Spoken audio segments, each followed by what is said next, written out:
Okay. Ellen, you're going to be chair, so, yeah.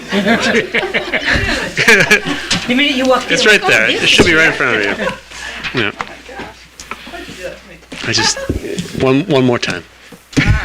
We will welcome to the March 12th, 2025 Master Plan Subcommittee meeting. We'll start with the Pledge of Allegiance. Pledge allegiance to the flag of the United States of America, to the republic for which it stands, one nation, under God, indivisible, with liberty and justice for all. All right, we next up with public comment. So if there's anyone from public, if you could... Do you want to do it now, Suki, or you want to talk later? Public comment. I'm just here to listen. Cool. For now. No. All right, well, But maybe I should think of something. okay, yeah. We can come back to that if you want. Yeah, you're welcome. Okay. No other, is somebody taking minutes or to keep track of who's here? Does it matter? Yeah, I got it. David? So, Okay. Okay, so next is to review the minutes from our February 12th, 2025 meeting. I think probably should table it. I don't know Table, if we we don't have technically enough, have quorum, so. Okay, makes sense. We will table that. All right, on to regular business, and the first is to review the downtown riverfront chapter, and I think are we gonna have a little presentation? Yeah. So basically a little bit of history. The Riverfront Advisory Committee has been working with Liz Durfee on the chapter development, and it's basically at a point where it can start being reviewed by this committee. So to kick that off, what we decided to do is give a little presentation and just about what's in the chapter itself, and then if there's any comments after that presentation, we can have that discussion. But the idea is for just to digest for the next month what's on the chapter, and then provide the comments at the next meeting, like final comments, and then we can incorporate those. So without further ado, I invite Liz to the podium, and just tell me, this unfortunately doesn't have PowerPoint, so I had to convert it to PDF. So I'm going to be helping you. So just say slide. Next slide. All right, thanks, Bart.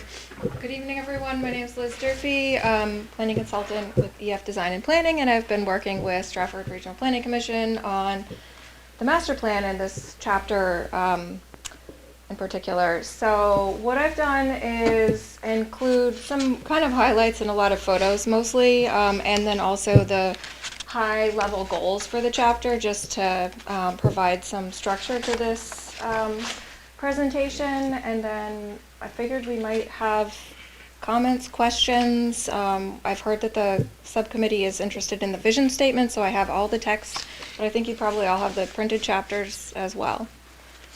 Feel free to interrupt if you have any questions midway or comments, and there weren't any fancy tricks, so a PDF is just fine for the presentation. So the geographic scope of this chapter is basically kind of shown in this map here, and in the bubbles it's as far north as the Main Street Bridge over the Lamprey River down to the wastewater treatment plant, and then west to around Main Street, and then out to the edge of Heron Point and the Heron Point Estates cooperative property. So that's kind of the area that we were focusing on for this chapter. Next. And I'm guessing people don't want me to read through this full vision statement here.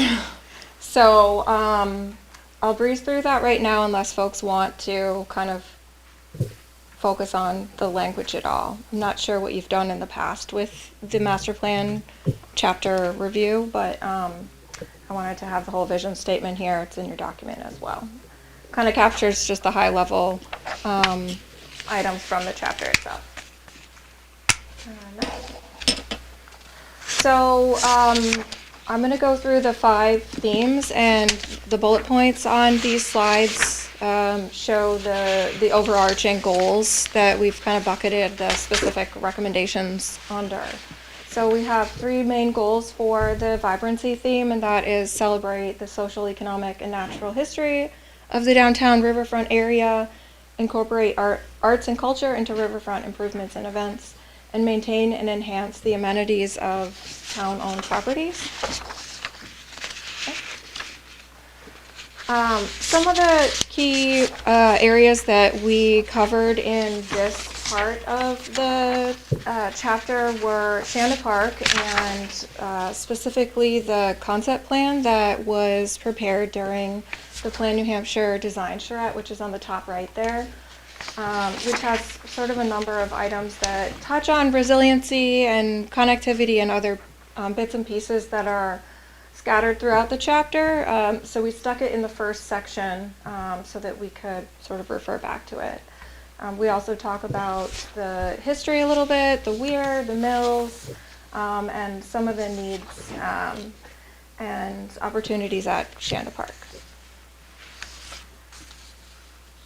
The connectivity section was an interesting, I think probably one of the more interesting areas for this chapter, because we really focused on how do we get people to be able to move better throughout the downtown riverfront area, and look at opportunities to connect the town properties and areas where there are existing rights of way with areas that don't technically allow public access now.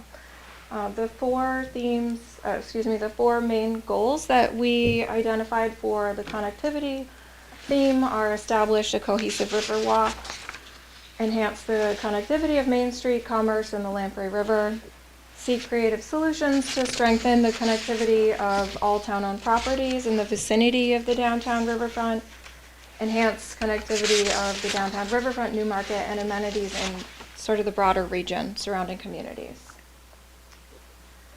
So we looked at, again, the riverfront, this whole stretch along the backside of the mills and Rivermore Landing. The top right image there is of the Class 6 road called Pinder's Lane, which is at the top of Creighton Street and kind of goes down to Young Lane. Young Lane? Young Drive? Young Lane, you're right. Young Lane, okay. Wrong town. And bottom hard. left, the bottom left is not that automatically generated description there. No, There you sorry. That's actually the Fish and Game property over near the wastewater treatment plant. It's a launch that can be used for carry-in boats. We talked about the property that's called Leophilian Park, right at the dam. And then we also covered this image on the bottom right. It's obviously not in Newmarket, but we talked about signage and ways to incorporate art into helping people recognize how to get to the river from Main Street, and then also where the public is sort of allowed and encouraged to be. So that's why that image is included here. Next.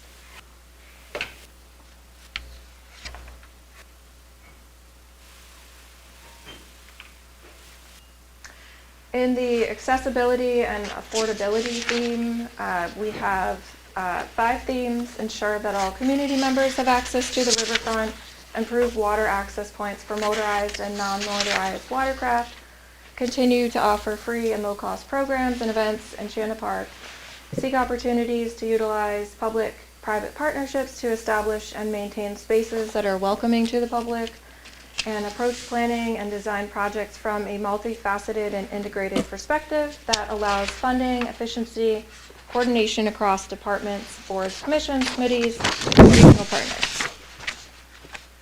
And this section, go to the next one, please.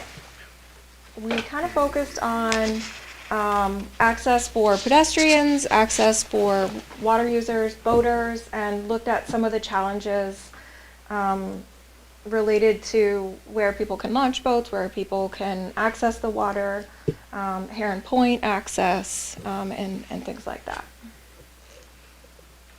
And then in the resiliency section, we identified 5 overarching goals: incorporate climate resilience into the planning and design of all infrastructure improvements and investments, improve the water quality of Moonlight Brook and the Lamprey River, enhance shoreline and aquatic habitat, educate the community about resilience, modify infrastructure at Moonlight Brook to improve hydrology. And again, we kind of referred back to some of the ideas for Shanda Park, including like an elevated structure where there are currently is a culvert and some pipes. We talked a little bit about living shorelines in this section, resiliency of the Creighton Street pump station, and have some sea level rise and floodplain maps in this section and in the appendix as well. Some of the priorities that the Riverfront Advisory Committee wanted to highlight in the executive summary, and then also the 4 projects that Stratford Regional Planning Commission is working to get scope and cost estimates developed for as part of this project are on the screen here. So those include stormwater treatment, best management, practices at the Shanda Park parking area, upgrading the existing launch at Shanda Park, addressing water quality issues and channel stabilization in Moonlight Brook, shoreline stabilization at the existing Creighton Street pump station and Shanda Park, celebrating the natural, social, economic, and natural history of the downtown riverfront area through increased educational signage and art, establishing the cohesive river walk, advancing the conceptual plan for Shanda Park, and developing a work plan for the implementation of downtown riverfront projects. The next steps for me and the Riverfront Committee are to incorporate some edits and comments from this meeting, if you have any today, and in coming weeks. We are going to be filling out the implementation table. There's quite a number of sub-goals under each of those higher level goals that you saw on the screen. We're planning to do that at the meeting on April 7th with the Riverfront Advisory Committee. And then if the subcommittee is looking for a second review of the chapter, I think that is tentatively scheduled for April 9th. I wanted to also thank participants from the Plan New Hampshire Design Charrette, both members of the public, all of you, and also the design team that really helped develop a great kind of concept plan for Shanda Park, and also generate a lot of ideas that were incorporated into this chapter as well. So these are just a couple images from the outreach, stakeholder meetings, public meetings, and then some of the site walks. If anyone has questions, comments about information that I didn't mention or that I did mention, I guess I'd welcome those items now. Yeah. Bart, did you Anybody- get that email about I some did, yeah, comments? I didn't print it out, but if you Yeah. get in front of you, you can. Yeah, there were a couple of things I noticed on all of the mapping. The Creighton Street pump area is not indicated as town-owned property. It seems to be a layer of town-owned properties, and each one of the maps doesn't include that as town-owned property. The others are just fairly minor. Some of the giving credit to the folks for the Richard Shanda Park. There are a number of entities involved in that project that I think it's probably easier if I just get that email sent forward. But there were a number of people who financially contributed to that. It's actually on a plaque in the park right now, but that wasn't mentioned. And it seems in the context or in the text that Shanda Park was created in 2004 when it was actually the Lamprey River Park before that. And just to get the history a little bit more accurate would probably be good in this document. But I think that Bart will be able to forward that email along. I think that was probably, While you're looking, can I jump in on that particular Sure. comment? Yeah, so I have the same, we have some more history on the Shanda Park Okay. from the 1980s when the land was actually acquired by the town as, I think they just call it the Waterfront Park, but you may have maybe they did call it the Lamprey Park.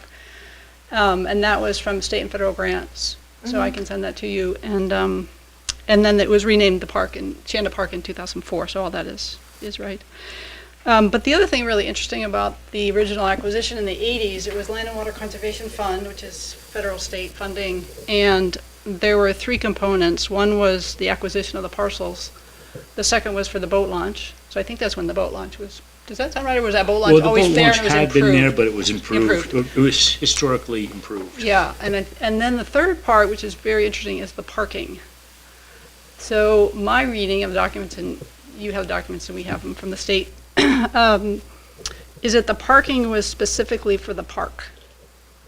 So those 15 spaces were actually paid for by Land and Water Conservation Fund for the park. And that's not currently how they're being used. So I think that's something that we should talk about, or somehow incorporate that concept.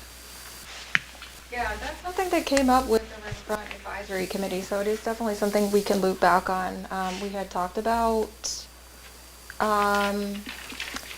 maybe having a recommendation for signage to encourage parking for folks that are using Shanda Park and the boat launch specifically, instead of using the lot as a Yeah. general parking area, and that I think the committee wasn't comfortable with that.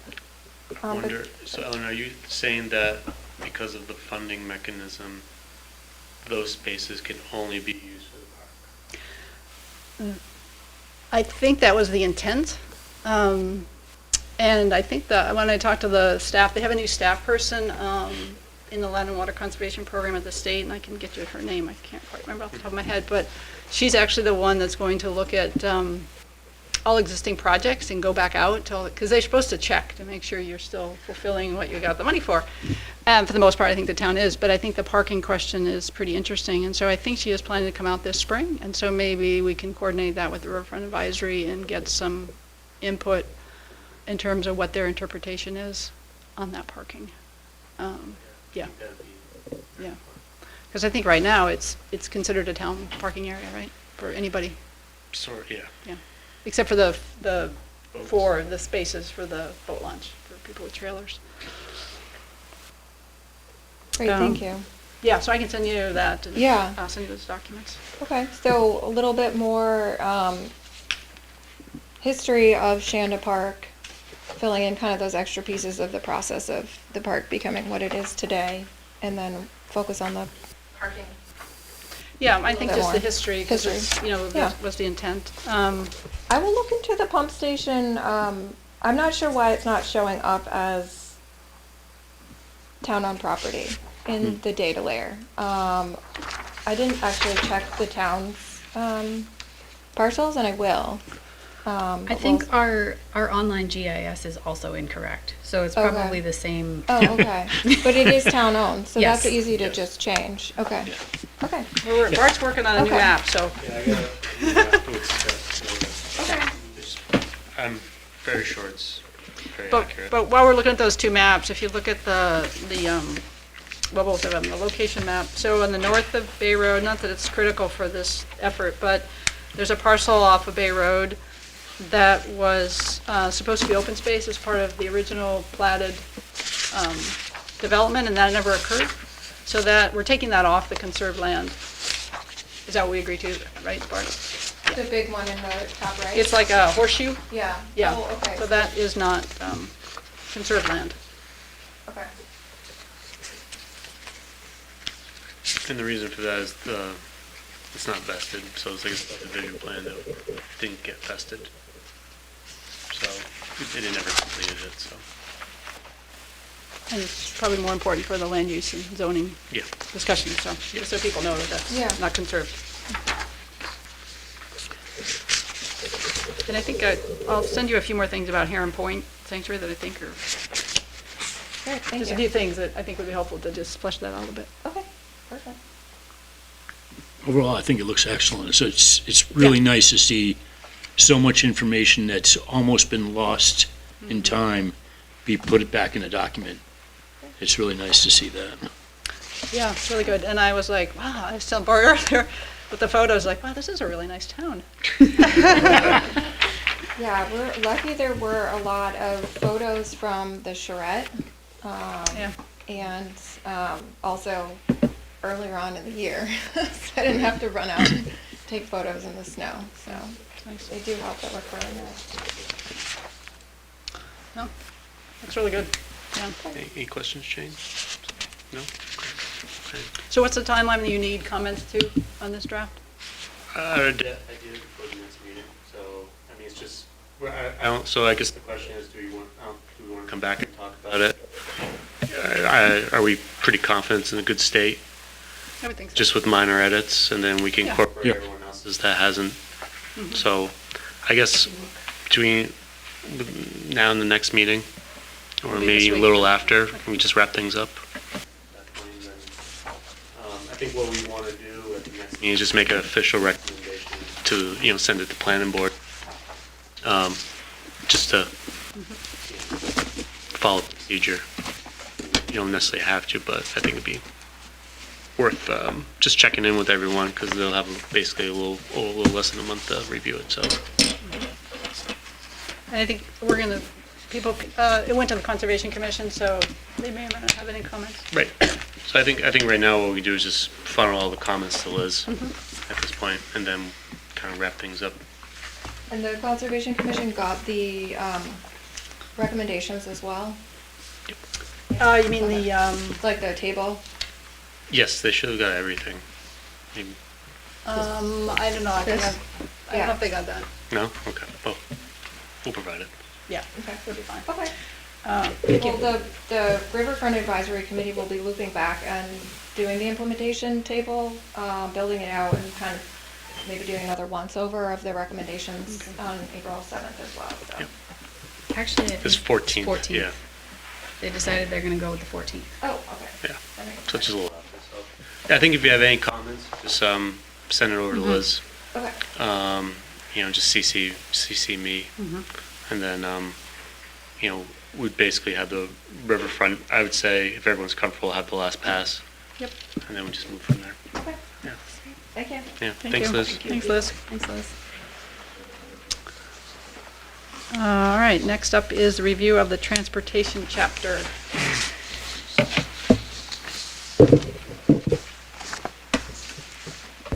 Good evening.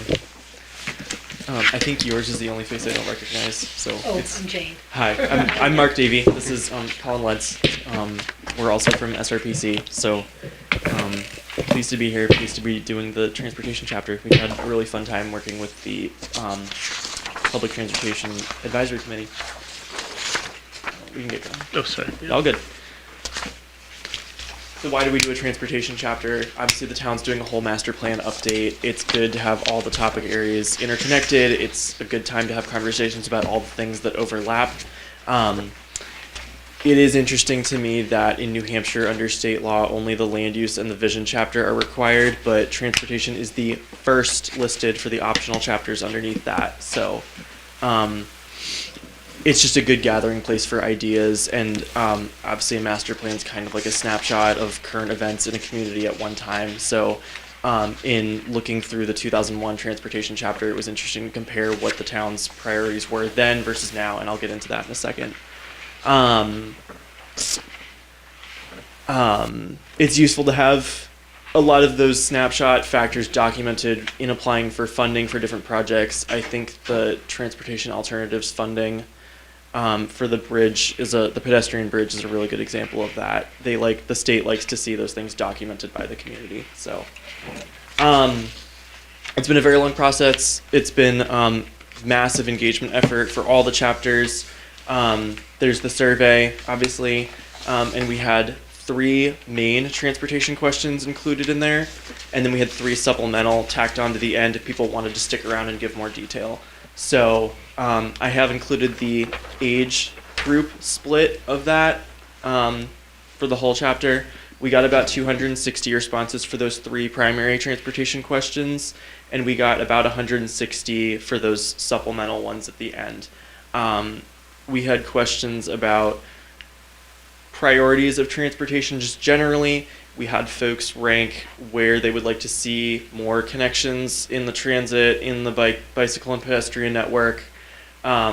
and we got really good feedback on all those fronts. I have a couple quotes included for particular locations of concern. We had the big workshop in September for all the chapters that were not housing at that point.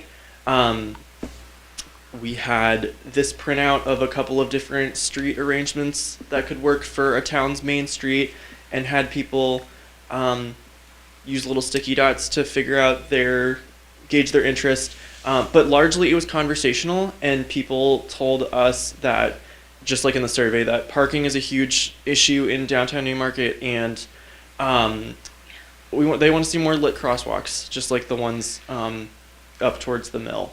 So great conversation that day. And of course we used the Public Transportation Advisory Committee.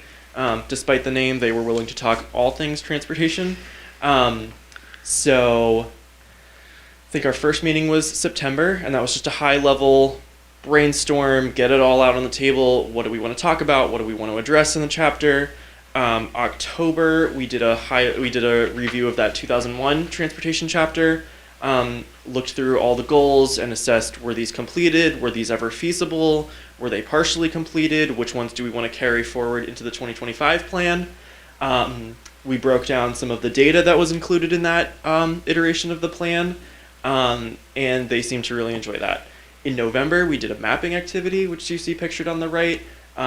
Filled in some of the sidewalk gaps in town that we did not realize were just missing from our own mapping and GIS data. And we wanted to see where folks wanted to see more connections between the neighborhoods and to get to the different recreation spots all over town and to the trails, the trail network.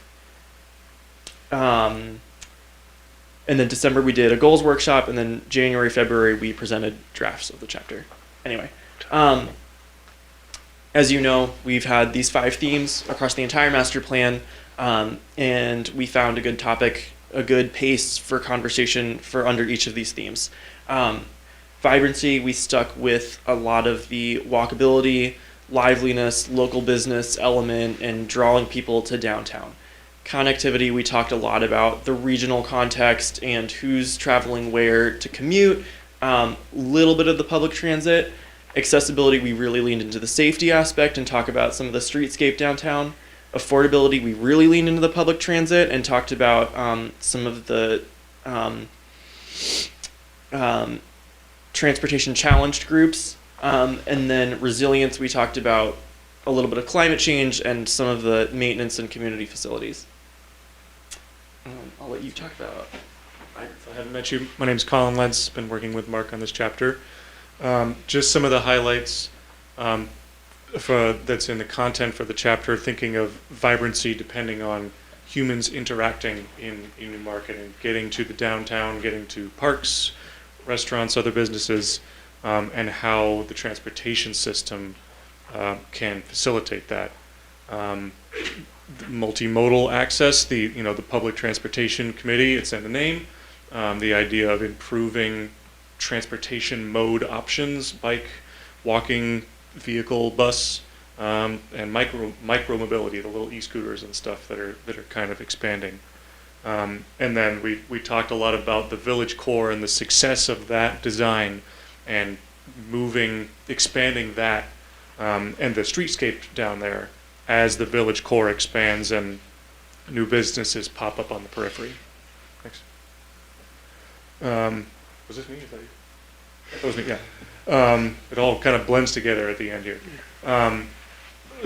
Mark already mentioned the mapping exercise where town staff and committee members identified likely trail connections, existing trails, and where gaps between different trails could be filled.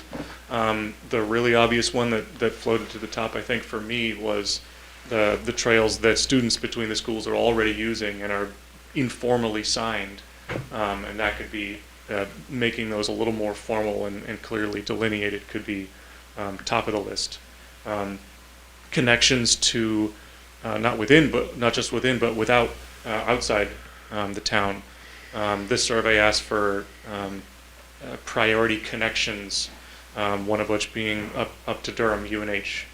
So folks prioritized those potential connections. And again, looking at transit options, can we improve and increase access for Newmarket residents to public transit? Also considering the on-demand services that support folks who have temporary or permanent disabilities or otherwise need a little bit of transportation support. Yeah, so like I said, we talked about the streetscape and safety for the accessibility chapter. Really leaned into the idea of complete streets here.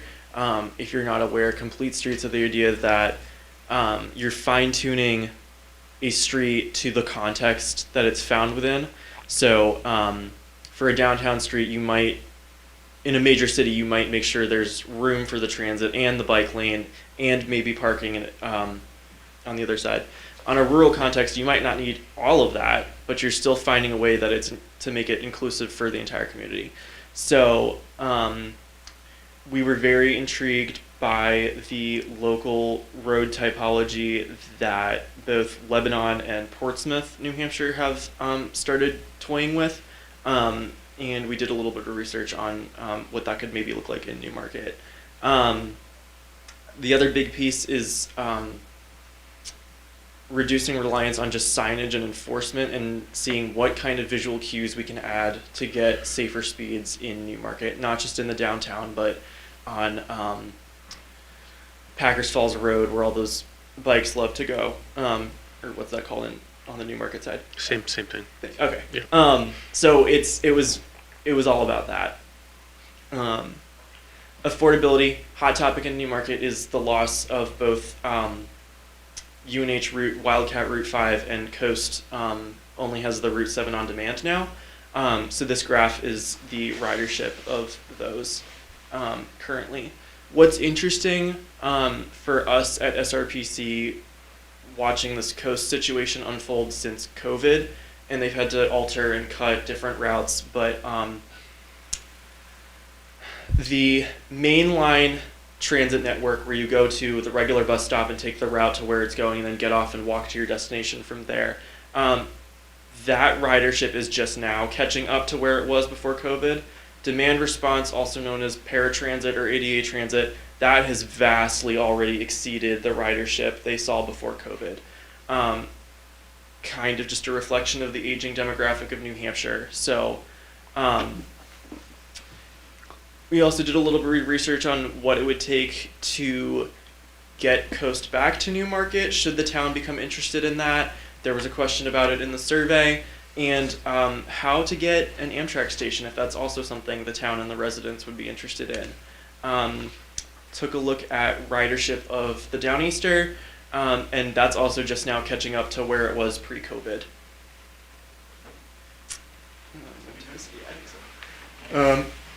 Just a couple of highlights on the resilience or resiliency.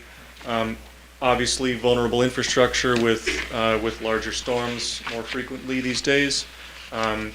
Newmarket already has a good sense of its vulnerable infrastructure assets. There are really strong efforts in the coastal tidal region of New Hampshire, southeast, regarding adaptation and resilience. I think Newmarket has played a role, so that chapter just speaks to continuing that role and leading, being a bit of a leader as a community along a tidal section, the inland tidal section of the Great Bay. I kind of flipped it around and talked about human resilience as well. If you imagine, I've had friends and colleagues that were unable to drive temporarily because they broke their leg or some other sort of unforeseen scenario, and got a real different sense for what it means to get around if you can't drive. So just thinking about whether the transportation system and network can support people who are unable to drive temporarily or permanently. And we'll kind of tag team the next steps that we look forward to working with the subcommittee, the transportation committee, and town staff moving forward We've got materials here that we're working on a parking study, since that was a major theme. We're hoping to do the data collection in April. More on that in a minute. Yeah, more on that in a minute. We've got a number of tools and projects we're developing, one of which was related to the how stressful it is to walk along a sidewalk, the condition of the sidewalk, and also the volume and speed of traffic and factors like that. You want to talk about head counting and stuff? Yes. So, you're Concom, right? So I believe I've supplied quite a bit of trail counts through this whole process. We have our annual bicycle and pedestrian counting program. It's year-round. Communities ask us to go out into their parks and count their trails, their sidewalks at high-volume locations in their downtowns, and it's just good data to have on hand. It was good. A Newmarket example is the pedestrian footbridge. We've counted there a couple times. So that's myself and Steven's wheelhouse. I know there was a road safety audit recently down the street. Yeah, that was right outside Stevens' door, actually, just down south of downtown. So that's a process led by the Department of Transportation and the community. They have a consultant on board. We actually stood around and watched driver behavior at the intersection, and they'll come back with a wide range of alternatives for the town to consider. And then there'll be discussion around federal funding. Sometimes can be 100%, depending on 100% federal, depending on what the alternative is and the solution. So that always remains an option for municipalities in New Hampshire. The configuration of the road typology, that's not to steal Lindsay's thunder. Lindsay's done quite a bit of work on that and the road typology example from Lebanon. So excited to see what that brings, and we're happy to assist in any way for that. These are largely listed in order of SRPC is most involved to least involved, kind of. But of course, we'll continue advocating for restoring public transit and working with the ongoing federal funding situation at hand. Expanding the local trail network, that's clearly a goal of the land use chapter and the open space chapter. So happy to see where those link up through this process. We know you have plenty of zoning work going on. We're hoping that some of that form-based code work going on at the north and south gateways of town can sort of shape the culture at that end of town and maybe bring some of the walking culture. In the parking study, we realized we picked up on that a little bit, and we'd be curious to see where some of the wayfinding and signage element can contribute to that. So, any questions about the chapter before I dive in and plug? Any questions, committee? I haven't had a chance to No, read that one yeah. yet, so, yeah. We know it was tight No, that's right, turnaround, no, yeah. no, it's good, all sounds good to me. Passed the initial sniff test? Yes, Okay, good. All right, so. good snip. Well, thank you. Very good. Thank you, Colin and Mark, for all your work. Really appreciate it. Now do you plug, Yes, Mark? please. Yes. So, very excited about this parking study. We used the 60-degree day yesterday to go establish and confirm this study area that you see in red in the map. Looks like a dinosaur. So we're gonna. What do you say? Looks like a dinosaur, doesn't It it? does. Squirrel, red squirrel. Get 'em up. Yeah, that's right. So we're hoping for an April collection day, and we need volunteers to make that happen. We would hope to get maybe some of you, maybe some from the public transit, the transportation committee, and anybody who is interested in Newmarket. Do I have to ask to approach the board here? No, Okay. I know. I get it. So this is an example of. It's your honor. Yeah. This is an example of a collection form that we use. We just, we're in the middle of doing one of these with Somersworth up the road right now. So we did out and did the same verification last summer, but we're still working out the kinks with their volunteers. I wish I had a more concrete idea of the commitment level, just because we need to know how many volunteers are interested before we can start planning around that. This sign-up sheet, you can be as specific or as vague as you'd like for your availability, just in the sense that if we figure out that like, oh, like 5 people said they're available Thursday the 17th or something, like we will make that happen for you guys. We want to work with your schedule and just get it done. So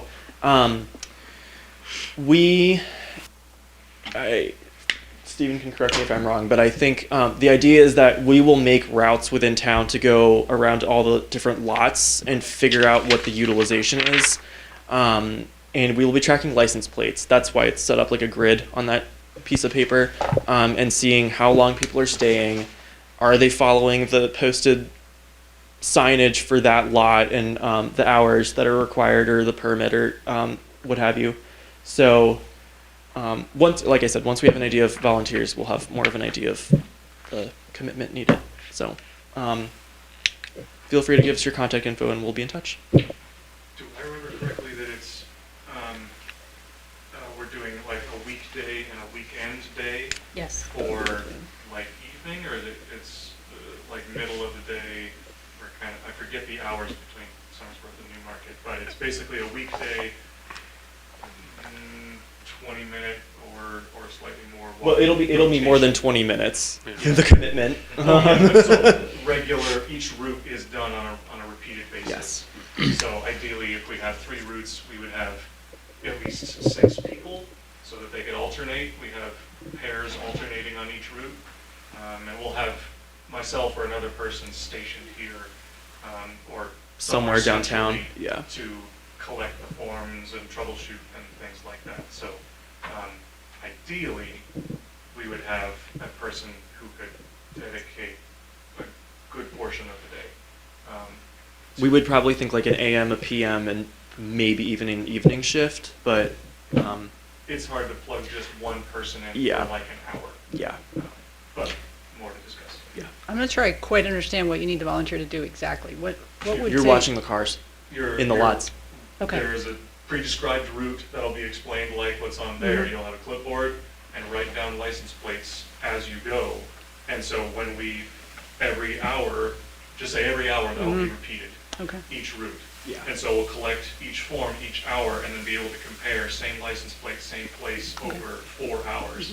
And then all that gets crunched and it spits out utilization rates and kind of dwell times and things like that. So it's walking, observing, and writing on the hour is basically the volunteer. And one particular day during the week and one particular day on the weekend, is that what you said? Most likely. Yeah, okay. We want kind of weekday activity and then weekend to see the difference. And critically, while UNH students are still present is kind of in the critical thing. Yes. We wanted to collect. So before they all leave, So what's an ideal number of volunteers, just so we have a sense of? it all depends. Let's say how many routes did you guys? What did Virgil lay say out? this afternoon? There were 4 routes. I think so. So Maybe 3. I don't know. So if we have 4 routes, we would ideally at least have a pair for each route, of people that can So alternate eight, every hour. we need So 8 at a minimum. 8 minimum, so Okay. people get a break. If there's one person who's just gung ho and wants to walk every route, or walk one route every hour and just do that, that's great. But, tired feet can use a break, stop at crack skulls for switching off and stuff like that. The only thing I would recommend is that when you do the weekday, find out what restaurants are open and not open. So you come, like I know, not that I go to Panzanella's a lot, but they're not open on Mondays. Right. Right, so. Mondays and just want to- Tuesdays should not be The days. audit yeah. days I don't because think we're they're, aiming for that. Yeah. Okay, good. We'll make sure it's not Monday or Tuesday. Thursdays and Fridays are Thursday, Friday, Saturdays are really a traffic, Yeah. parking binds. Okay. That's good to know. I remember Yeah. hearing Thursdays, yeah. Does it make sense for you guys to pick the date and then see if we can get volunteers versus, it seems to me it's gonna be kind of crazy to see when are volunteers available versus you guys saying, we want to do it on April 17th, who's available or something like that. Does That's a that? good point, because we do want a single day of continuous data collection rather than like piecing it together over multiple weekdays, so that. Send us the dates and then we can fill it in. Give them shifts and stuff. That works too. Yeah. And we would have like a pre-meeting and Yep. get Yeah. everyone familiar with the forms and Mm-hmm. the game plan. I think picking the dates will help the volunteers, otherwise I think people are gonna be like, well, I don't know, maybe I can help, maybe I can't, don't know Okay. when it is. Okay. You know, kinda, it makes people, forces people into, yeah, okay, I That's can do fine. that on that day. I can probably just advertise on the town website too. Need volunteers. Yeah. Help. Yeah, I mean, it seemed like people live A downtown. little Yeah. piece of me wonders about the engineering department or the Masters of Public Administration department of the UNH, if there'd be any students that'd be interested. Yeah. We were gonna suggest it to the UNH Planning Club. Hmm. Yeah. Yeah, that'd be great. Yeah. Okay. We did a similar study many years ago in Farmington and had a little UNH student contingent. That was helpful. Bart, have you been able to pull up any of the old parking studies that we had? Have you seen any of those? I can't find that one though, the old one. Hmm. I can look again, keep on looking through the files. What are you thinking, just, I think I might have left Yeah. a file in that office. okay, I'll go look. You know when that was last done? Man, A long time ago? last time was probably about 12 years ago. Yeah, so I And imagine, there were two previous. yeah. Okay, So yeah, it's a lot old, it's old. yeah. Great. So I guess just similar, just kind of back to master plan, just review it, send comments, to, Colin and Mark. And then we'll, kind of polish it up a little more and should be good. Can I just ask about comments? So these are PDFs. They're kind of hard I'll to send the word. do track. It was do just that- easier I had to put them online. Yeah, no, if you can send the Word version Yeah. to Please. both, that would be helpful. Perfect. I can do that. Throwing a monkey wrench into it, I'm just thinking that when it's pouring rain, parking's not a problem. Yeah. And if we happen to do the audit then, it's just, We will be watching the weather. yeah, yeah. Paper forms in the rain. No. Yeah, volunteers in rain wash away too. Weather, I feel, is going to affect it either way. Really nice night, Yeah. people won't come out. Be worse than maybe than it really is. Yeah. Anyways, cool. Thank you. Great, thanks very much. Thanks. Yeah. That's great, thank you. All right, we got review and discussion of existing and future land use maps. Yeah, I don't have future because we had to figure out the existing, but this is based off last meeting's discussion on just confirming how land is used currently in Newmarket. And so Ellen, myself, and Val, we got together and we kind of just went over the map again just to just find those spots where there's just some inconsistencies, and we this is the product of that. So what we did is we got a lot more of the conservation areas identified by ownership. So what that was really the major areas of that changed. So really, what I did is I just came up with these categories just to make it organized. I think that was something last time at the last map where it was like you had a lot of green and we couldn't differentiate between the types of open spaces. So I took a crack at that. And like what is town's conservation land was just conserved land. So it doesn't really, it's just land that's conserved that's not owned by the town. And then, what was deed restricted during the subdivision process. So that's what we see. Then the current use. Did my best to identify the current use lands, the municipal land, federal, and so on and so forth, nonprofits, and different housing. I'm gonna work on refining this maybe a little more on the type of residential housing.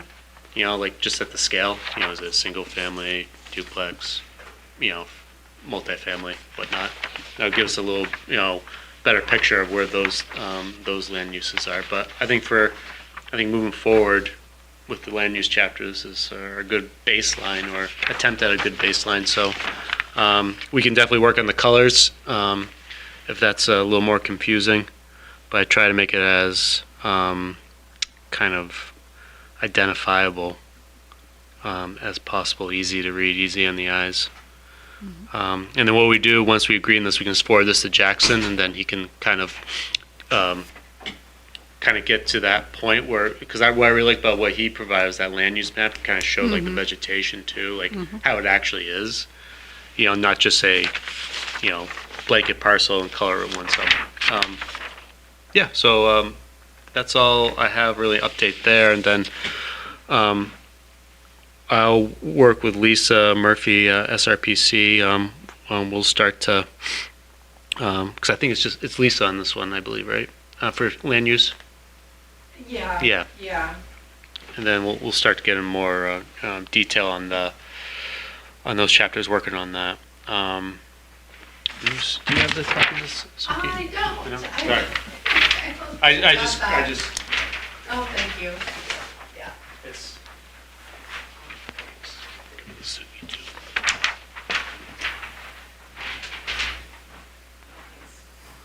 And just, I guess there was one, I did talk to Jackson about the conservation layer, and I think part of the sort of disconnect, because he does have the conservation lands that are in the land and water conservation chapter, and so not all of our standard map sets incorporate that just because of the data, of where we get the data. Right.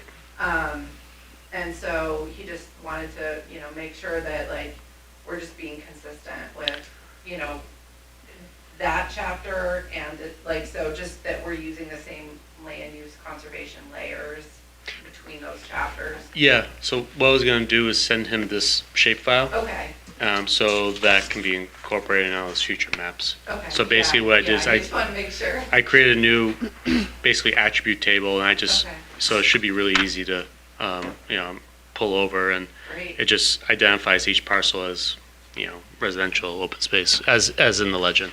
Okay, Yeah, I think this will be great. more current than the ones even in the open space plan, so we Right. can just sub this in Right. with those maps, because the maps will be pulled out. Exactly. So and then you use that as the base. 'Cause I think data next layer. month is, in April, you'll be seeing the land and water conservation chapter. Yep. So, if we can try to incorporate that before. Yeah. I just wanted to give it a pass here and just make No, final. this is great, because I was tweaks. sort of wondering where that stood. So. Yep. No, we were working on that this past Awesome. month. Bart, the current use, do you look at the tax parcel data? How do you get the current, who's in current use? I go through the files, the assessor's files, and identify if it's current use or not. So basically, my first run is clicking on the map, then verifying it if it actually is, because that's sometimes inaccurate. And then if I see it, because the way Vision categorizes it is always different. It's Right, not- so I was wondering, is there a So, code? if so you the go- one time it's farm, one time it's current use. So then you have to go to the actual paper file and see how it's categorized, and that's how I, I'm just surprised that more of those over on New Road are not in current use, because that's expensive not to have your land in current use, so. right, so I can just do one file pass, Check but again. yeah.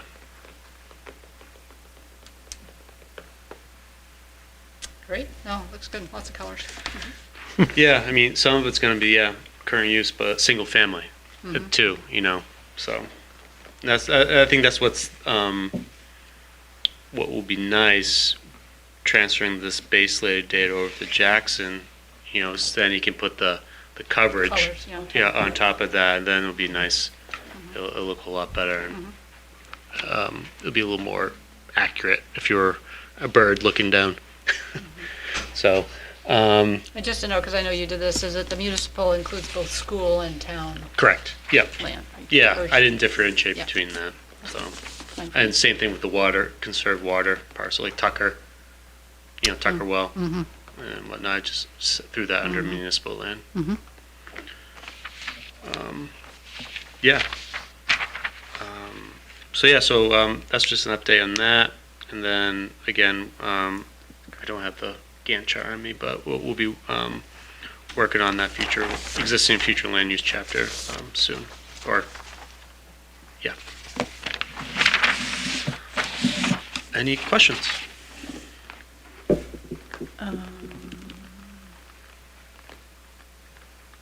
So the planning board met last night? No, they meet next Tuesday. Oh, next It was election. They're off cycle. Oh, that's right. Okay. Yeah. Because I was going to say, did they, okay. All right. Got it. Any other comments? So comments on the riverfront chapter, comments on the transportation chapter, comments on the map, Yep. land use map, as soon as possible. Yeah, And you'll send us- ASP, yeah, on the map, ASAP, so we can send over to Jackson. and Yeah, get I've got a update couple things I everything. got to get to you, so Yep. get those in a Okay. couple days.